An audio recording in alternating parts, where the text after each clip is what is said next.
I'd just like to welcome everyone to this session. Quick introduction to me for anyone that has not had the misfortune to see me on a Zoom call before. So yes, I'm Alison Cairns from the MGAA. So yeah, we have with us today Paul Ree, who we're going to share some information on their, sort of read it from the screen, reintroducing terrorism cover into standard SME property policies. So before I do that, just a couple of polite asks for you not to do. So if you could please refrain from using cameras and microphones, just so that we can minimise any problems we may have with technology. So that's the polite asks not to do. Really, it's just an introduction to the session. So very pleased to have Jonathan Gray with us here from Paul Ree, who will do the presentation and explain more around the consultation. But before we do that, I just wanted to hand over to Mike Keating, who's going to do a little bit of an introduction on behalf of the MGAA. Okay, good afternoon, everybody. I trust everyone's had a good week. Thanks very much, Alison. So I just want to bring, not in any shape sort of stealing sort of Jonathan's thunder, but I just want to bring some context to this presentation, and in particular the consultation and the need for our MGA members to provide feedback to Jonathan and Paul Ree. So, a large number of MGAA members, successfully partner with brokers in the SME space. We as an association, you'd be aware, we track sort of premium income, and we also track product. So we're acutely aware about how successful the MGA community has in terms of partnering with the broker community, both in the UK and Ireland, in regards sort of SME customers. So holding that point, what Jonathan and Paul Ree will go through in terms of their slides, they will highlight this significant terrorism protection gap, which will be in his presentation. And really to ensure that, Jonathan and Paul Ree, get what they need, which you'll see, once he's completed his presentation. My plea is to really please complete the Paul Ree survey. Please provide your feedback, because you are close to your broker distribution. You do understand the sort of the dynamics in terms of how brokers are sort of engaging with their clients. So by contributing to the survey, where the link is either on the introduction or the introduction or invitation to this particular webinar, or actually it's also available on the MGAA's website. I think coming together as the MGA community, ensuring that the feedback is clear, critical in terms of how our broker colleagues and friends are engaging with their clients is absolutely critical in order to sort of support Paul Ree. So that's my plea really as sort of your association sort of executive, and I'm now delighted to pass over to Jonathan to go through his insightful presentation. So thanks very much for your time. Thank you. Sorry, can I just quickly interrupt before we start? I forgot to mention, please, can you add your questions into the Q&A? So there is plenty of time at the end of the hour, well, end of the presentation, for questions. So yes, can I encourage you to use the chat facility, and then I'll share the questions with Jonathan after he's completed his presentation. So yeah, sorry, over to you, Jonathan.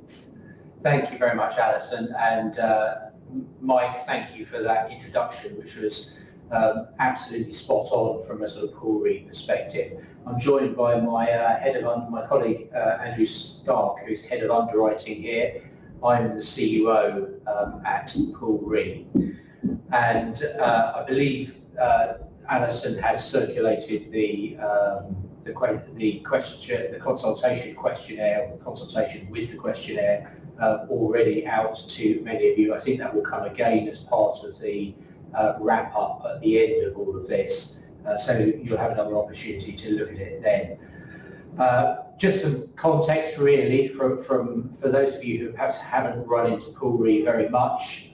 We are a reinsurance company, not an insurance company. We reinsure our members and provide a single peril in a single territory. So we reinsure them against terrorism. Of according to a definition laid down in the 1993 Act, which set up Pool Re, only in Great Britain. So we don't cover Northern Ireland, which is probably just as well, given what's going on over there at the moment. Don't cover Northern Ireland, and obviously we don't cover sort of offshore anything that's wet. So the Pool Re scheme was, as I said, set up in 1993, and it was really designed to deal with the significant, for those of you who are old enough like me to remember it, the significant market failure that came in when reinsurance protection was withdrawn from the UK market following the IRA bonds in outside the Baltic Exchange, and then the following year on Bishopsgate. And so effectively Pool Re was set up to provide that reinsurance cover. It was set up in 1993. It was set up very much along the lines of a FAC-oblig treaty, rather than a traditional excess of loss reinsurance treaty that you would normally have for a catastrophic peril. And so, as many of you will be aware, the basis on which cover was bound to Pool Re from the beginning until right up until April of this year was that risk by risk policies were bound to Pool Re and sold to the policyholder. So there was very much a situation where people, our members, would go out and ask for, provide a quote if it was asked for, provide coverage if it was asked for, that was mandatory, and then pass that premium back to us. It was a very, very frictional situation. And I'll come on at the end of this short presentation that I'm going to give now to sort of say, well, what's changed and why does that take us, we think, into a new era where we can potentially start to move back to a world where terrorism cover is much more widespread within the UK than it is at the moment. Alison, if I could have the next slide, that'd be great. So let's just set the scene a little bit here. Many of you will know small businesses, they are very politically interesting because they employ just so many people. And as you can see, 60% of the private sector workforce, 99% of all businesses in the UK are classified as being small businesses. And one of the really interesting things from Pool Re's perspective is that a study that we worked with the FSB on back in 2022 revealed that only 4% of small businesses were actually covered against terrorism. And many business owners, as it says there, were unaware, frankly, that they didn't have that cover. They also are very busy people. They've got lots of things to do. I don't need to tell you all of that.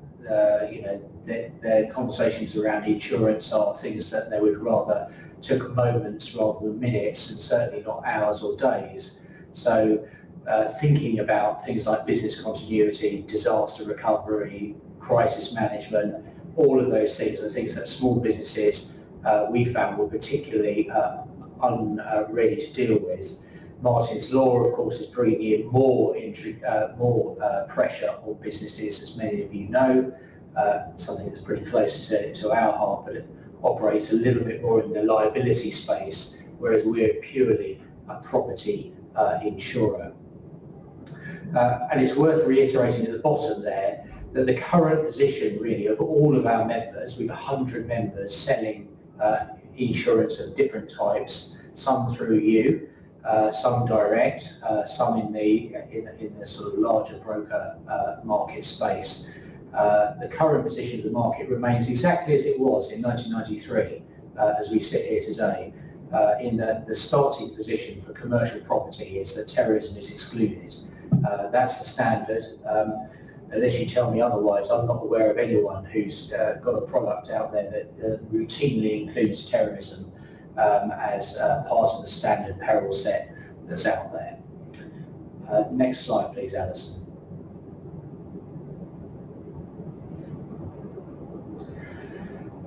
One of the questions that we have, we spend a lot of time thinking about here is why so many SMEs? are underinsured or frankly not insured at all. And the first point there is certainly one that I think is extremely pertinent.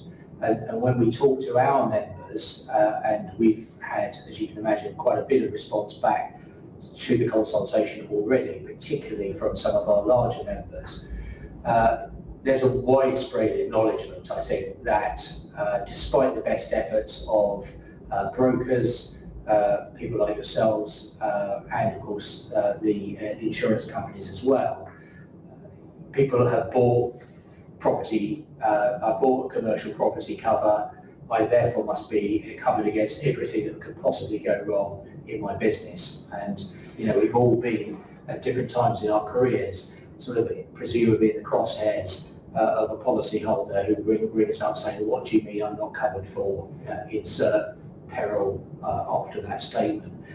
But certainly our members are very alive to the fact that there's a general belief that if there was a loud bang went off somewhere in the country this afternoon, people would come to the telephone, pick up the telephone, and small businesses right across the area affected would be calling their insurance companies, and yet for 19 out of 20 of them, the answer would be, I'm really sorry, you didn't buy terrorism cover. And the general feeling is not only is there a protection gap, but there's also a very big perception gap that exists here as well. I bought property cover, I therefore must be covered. And what do you mean I'm not covered for terrorism? We saw evidence of that in the London Bridge attacks and the Borough Market incidents that were there. And those of my members who've got slightly longer memories have got other instances as well where in some of the mercifully few events that we have had, the situation is that small businesses pick up the telephone, think they're covered, get very cross when they're not covered.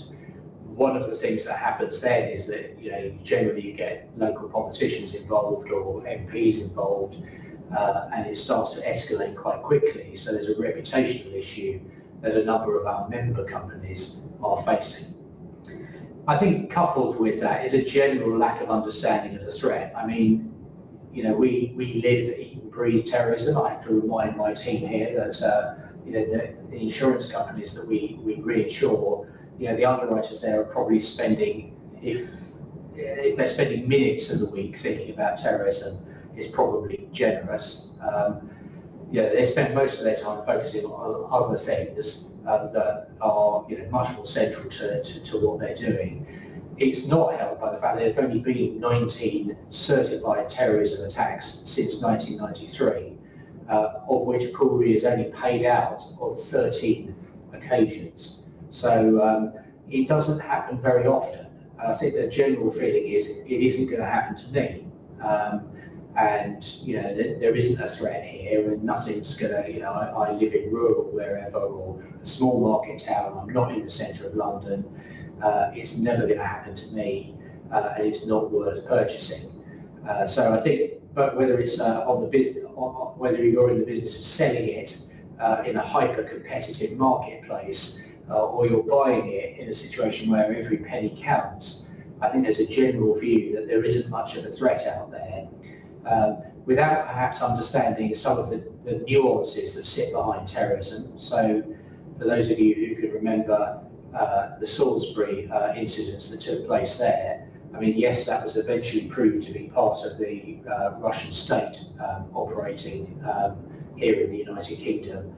But you'll remember that not only was there the initial incident, a few months later, a lady unfortunately died when she found a perfume bottle, or what she thought was a perfume bottle, and sprayed what turned out to be a biochemical onto herself. Now, had that been, that was found in a public place. Had that been crushed, broken, run over in the street, potentially the whole of Salisbury could have been shut down, potentially for weeks. And in situations like that, we know that that small businesses are particularly vulnerable to any form of financial shock that comes through. So yes, potentially very unlikely to happen, but not impossible. Affordability I've already discussed, and then that final point there is probably linked to the fact that for the people that do know that terrorism isn't covered, but are basically saying it doesn't really matter, I don't think I can do it, I don't think I need it, and I don't want to buy it because it's too expensive. There is a perception, I think, particularly post-COVID and post other things, that if it all goes horribly wrong, the government is surely going to bail me out here. And whilst that has happened, and there are clearly instances of that happening, we're about, at Paul Re, national resilience. What I haven't mentioned to you is that back in 2022 we were reclassified as an arm's length body of government, which basically means that because we're in receipt of an unlimited guarantee from the Treasury are effectively they're responsible for running Paul Re and the oversight of how Paul Re operates, even though we're a member-owned mutual. And so working with the government, we're making the case very strongly to them that the insurance industry should try and deal with issues like this, as remote as they are, as tail risk as they are, because really the government, as we can see from the spending review yesterday, can ill afford to be picking up the bill for unexpected losses that frankly could have been covered by the insurance industry and by the reinsurance industry. Next slide, please, Alison.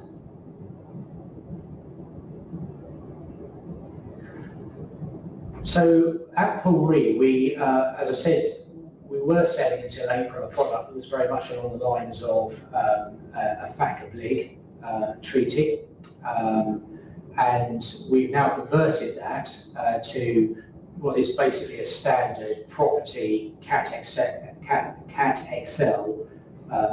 aggregate, annual aggregate treaty. So it looks like very much the windstorm covers, the flood covers that insurers and reinsurers would normally buy and sell.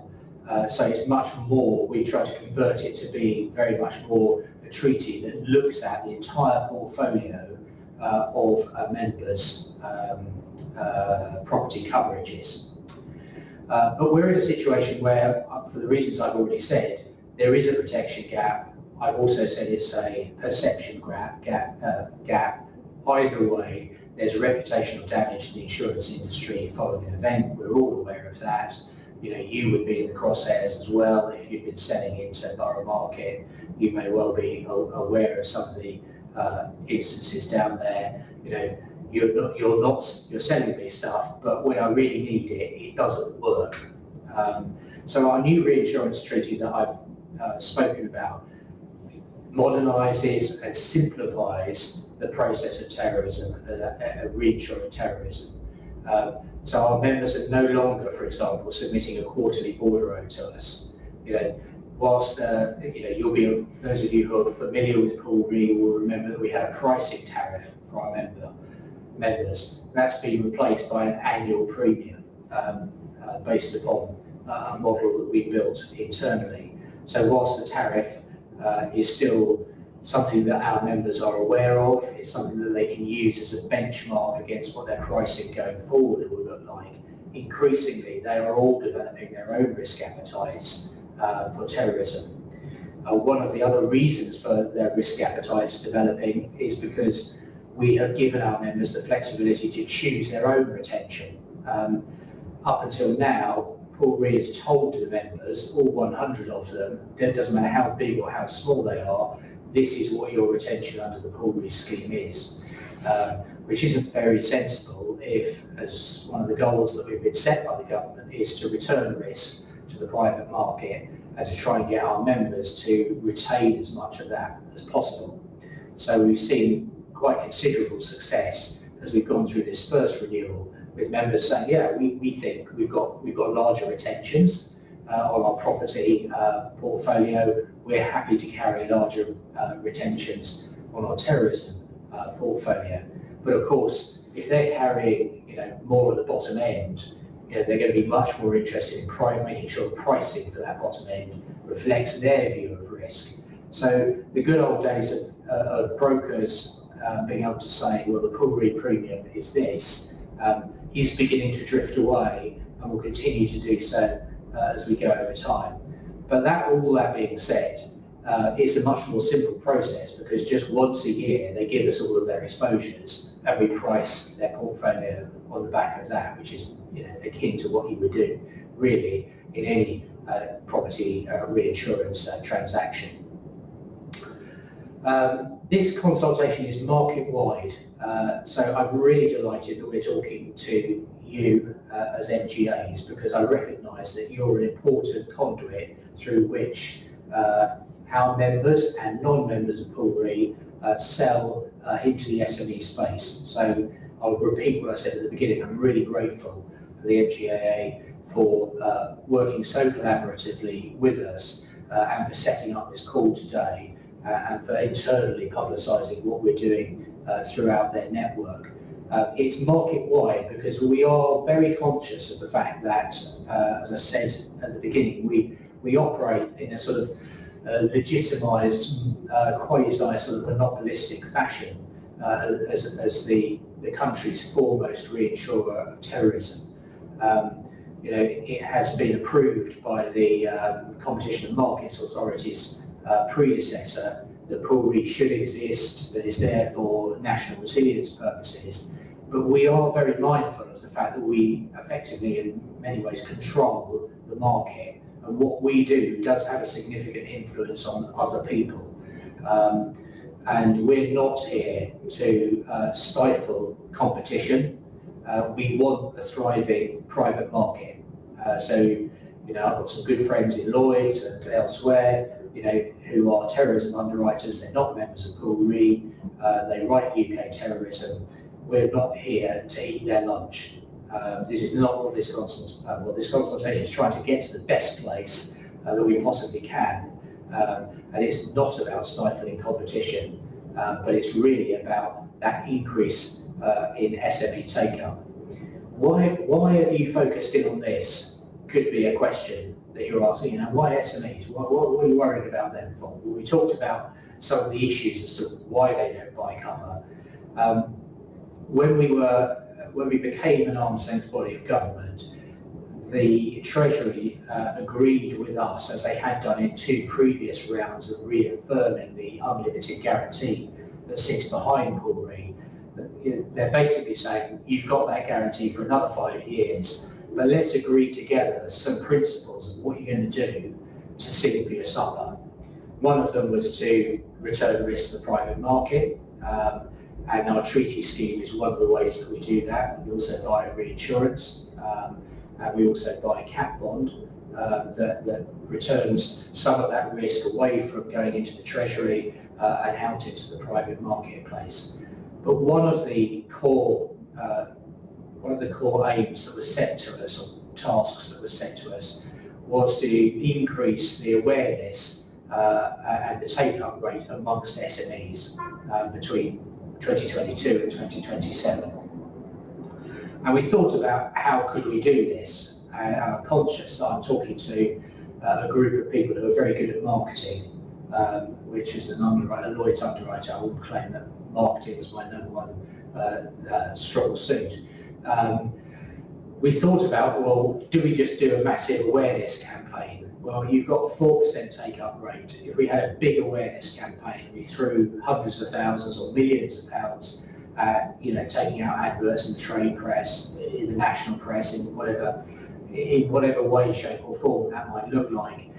You tell me what you think a good outcome for a publicity campaign is, but I would be surprised if you move the take-up rate from 4% to 8%. I think you'd be thinking that that's a roaring success to double your penetration rate, and that would still leave 9 out of 10 people not covered. So after I come on board in late 22 and got working on what the treaty is going to look like and how's it going to happen, we thought to ourselves, well, what we're trying to deal with here is the demand side through that. Up until now, we tried to deal with it through the demand side. We had a scheme that had reduced rates. Yeah, sure, some SMEs took advantage of that, but it didn't really move the dial. We tried to reduce rates in zones B, C and D. All that happened there really was that we gave back premium, we didn't increase the take-up rate. Why don't we look at a more fundamental element of it, which is trying to get ourselves back to a situation where terrorism is provided as one of the standard perils, if indeed the premise that a number of people think it's in there anyway. Why don't we try and get back to that particular point?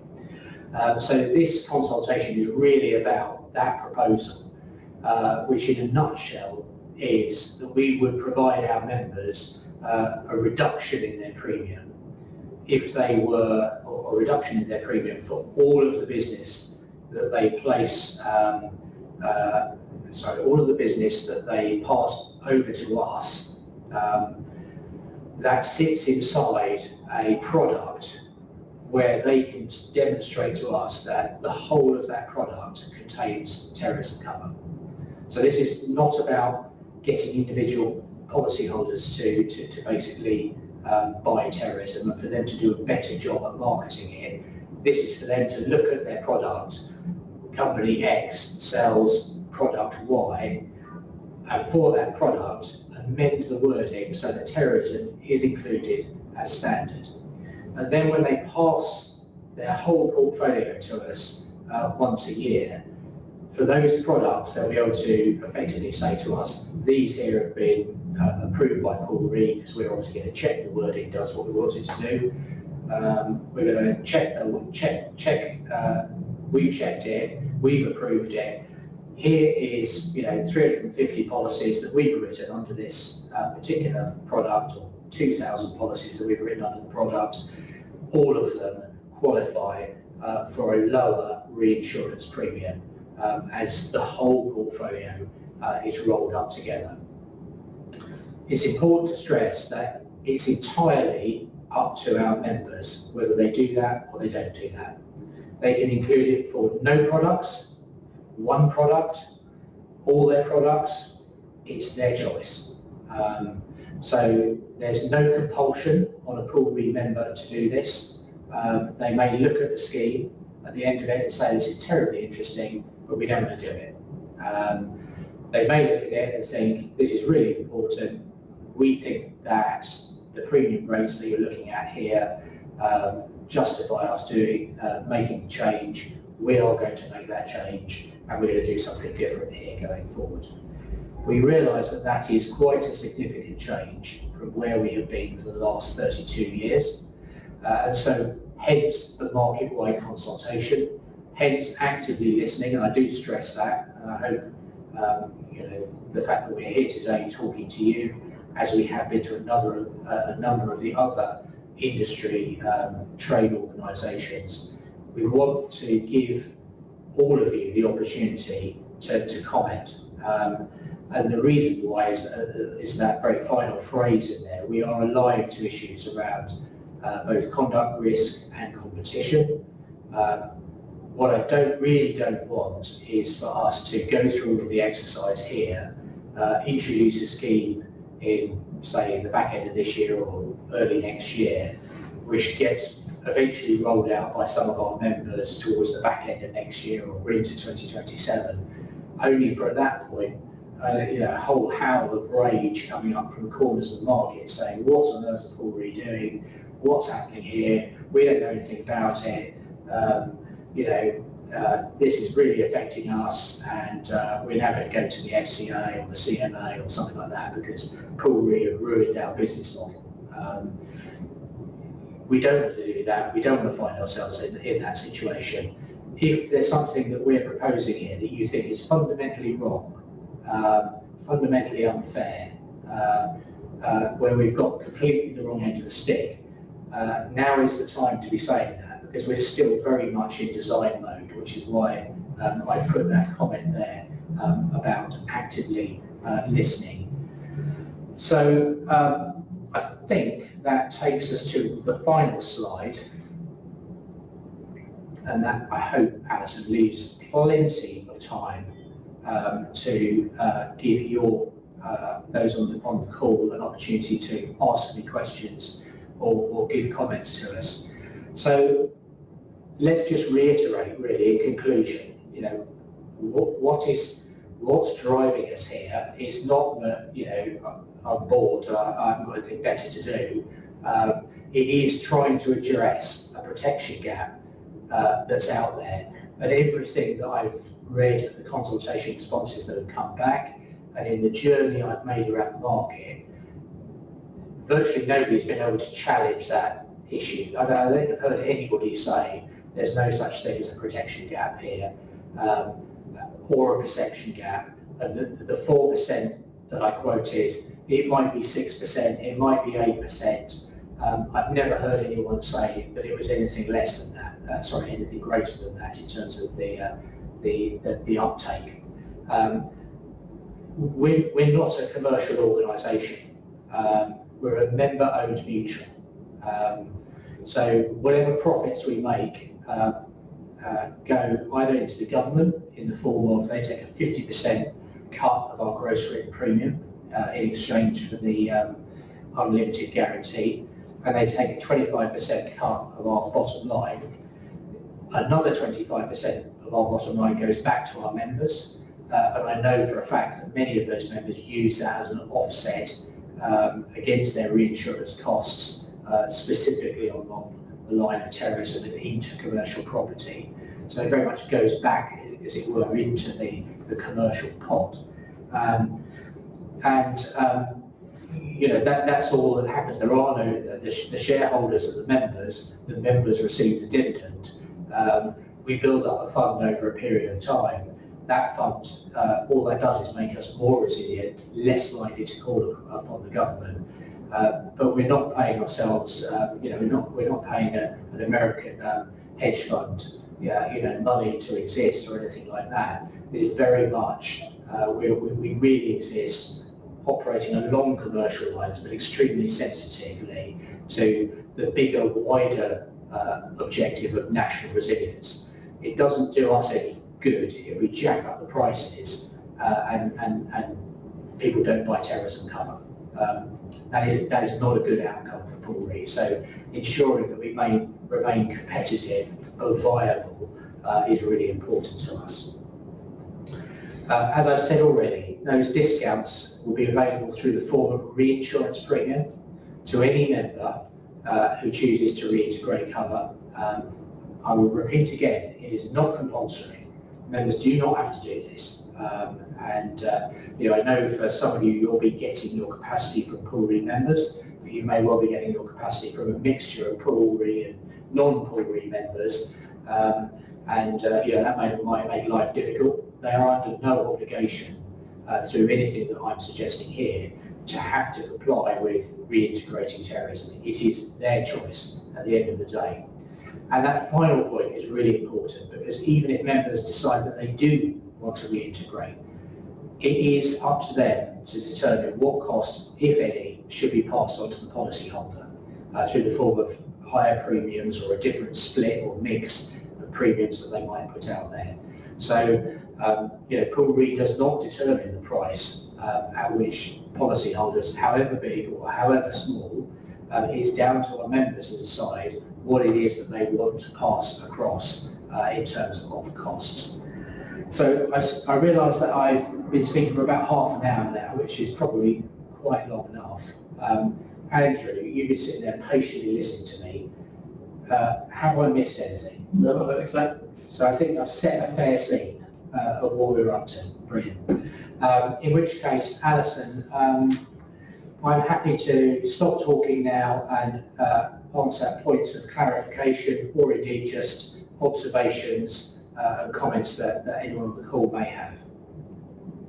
At the moment, the chat is empty, but I'm hoping if I talk for a little bit, there will be people typing with any, like you say, observations or questions there. So I suppose for the benefit of everyone on the call and anyone that may be watching this in the recording, I will recirculate the consultation document in its entirety, and within that document is the link to the request for feedback on the consultation. And it does, I'd say from memory, it raises several questions, and you are able to, I'd say, Jonathan, correct me if I'm wrong, you're able to submit your response to or as many or as few areas of the consultation that are relevant to you.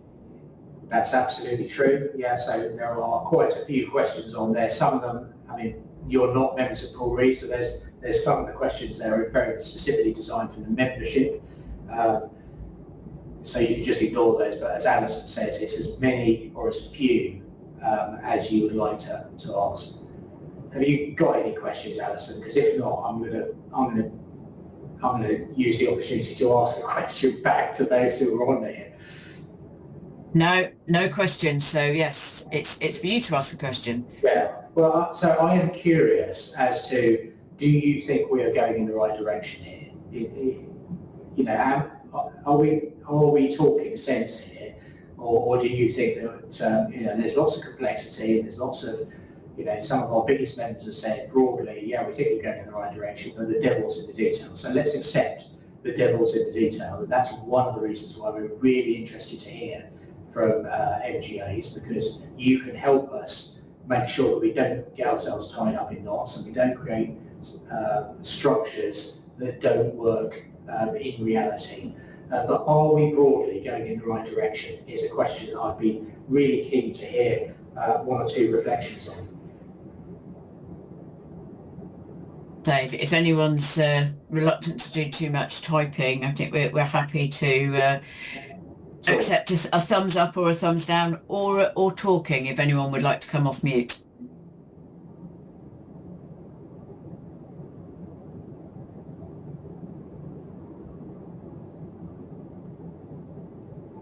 Silence. I'd like to think that perhaps the chat is broken.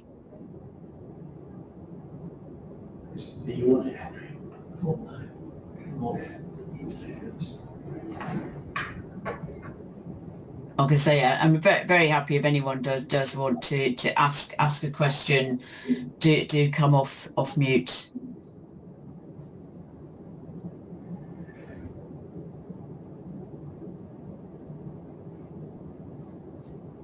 Okay, well, it doesn't sound like, Alison, we've got any takers there. No, unfortunately not. Okay, well, you've obviously got a list of people that you're particularly targeting. I'd like to extend my thanks to those of you who come along and joined us this afternoon. I really appreciate that. I would encourage you to try and make sure your voice is heard. We've got a question. Brilliant. So you mentioned that a portfolio of business can be transferred over. Would this need to follow the current guidelines of selecting against, forgive me if I don't know what the acronym is, i.e. all locations, i.e. that's not a technical term, sorry, against all locations or none? Yeah, the all or nothing rule is definitely something that, so that is a rule that exists for Paul Re members in terms of essentially policyholders having to buy terrorism for all of their properties or none of their properties, and know that that's a problem in the space that some of you are operating in, where people buy another schedule, or they buy different policies for different bits. Sometimes the property is here and the contents are there, and all of that kind of thing. This is something that has been raised by members. It's integral to the scheme, or it has been since the beginning, because the scheme was set up to not be a residual pool. So it's to try and stop people simply insuring their central London properties, but not their outer London and rural properties, and only picking the worst possible areas. So it was very much designed with that in mind. One of the things that we're going to have to look at, though, in a digital age, in a world where if it's reintegrated as standard, what happens if one of my members suddenly discovers that they've issued a policy with it reintegrated as standard, and yet over there's another member who's written either the contents element of it or another property within the same within the same organisation, but they haven't included it. You know, what are we going to do in that situation? And that is something that we're going to have to debate internally. We're going to have to talk to our members about that. All or nothing has been a problem for a while, particularly at the smaller end of the sum insured scale, and it's something that we'll have to talk to the Treasury about. But it's very much on our radar and a great point to raise up. Just checking if we've got any more. No, but I hope that answers your question, Paul.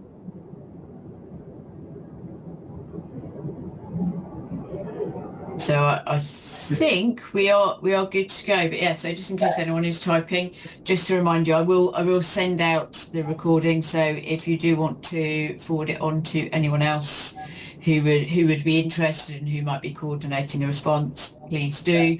And yes, the consultation will be attached, and that has got the link to the survey consultation, sorry.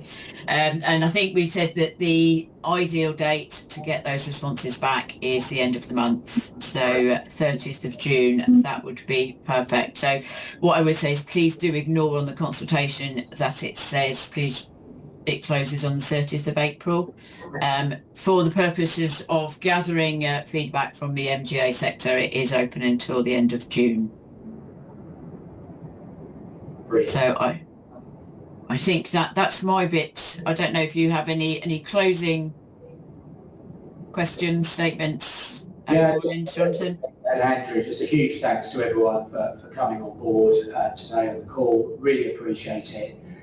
You know, if you feel strongly about this, you know, make your voice heard. It doesn't take long to just jump online and, you know, put your comments on there. As Alison said, you can fill in as much or as little as you want. It doesn't take long. So, you know, I would much prefer you to come in at this stage. If anyone wants to speak to me more at greater length offline, Alison can provide you with my details. I'd be very happy, either Andrew or I, to talk through things in greater detail.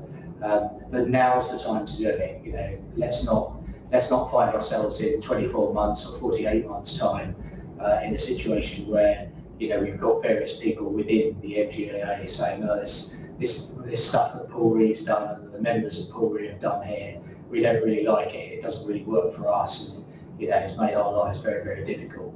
You know, I would really want to hear in advance of us going down that route, because it's really not the intention. So thank you again, Alison, and for the MGA for, you know, really putting the stops out to try and get the message out there. Thank you. Not a problem, and yeah, thank you to everyone that's joined, and yeah, I will be in touch with a link to the recording and the consultation. So yeah, thank you very much. I'll leave you to enjoy the rest of your day.